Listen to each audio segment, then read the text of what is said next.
ওমা, হ্যাঁ, রান্নাঘরে একটা বড় ঝিঙে পড়ে আছে, তা ওটা তো কিছু করলে না। ও হ্যাঁ, তো ঝিঙে পড়ে আছে, কি করি? আচ্ছা ঠাম্মা, তোমাকে যে বড় মা একটা ঝিঙে দিয়ে কি রান্না করে খাওয়াতো, তুমিও করেছিলে একবার, সেটা করব?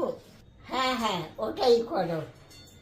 অনেকদিন করাও হয় না, আমি বলছি তুমি করো। ঝিঙেগুলো ছাড়াও ডুমো ডুমো করে কেটে রাখো। এবার পোস্ত লঙ্কা দিয়ে বেটে রাখো। কড়ায় তেল দাও, দিয়ে এবার ঝিঙেগুলো ছেড়ে দাও। ঝিঙেগুলো দিয়ে একটু নুন হলুদ দিয়ে একটু নেড়ে চেড়ে পোস্ত দিয়ে দাও। এবার অল্প জল দিয়ে চাপা দিয়ে দাও। একটু বাদে খুলে দেখবে বেশ থকথকে হয়েছে, তখন সামান্য দিয়ে নেড়ে খেয়ে দেখো।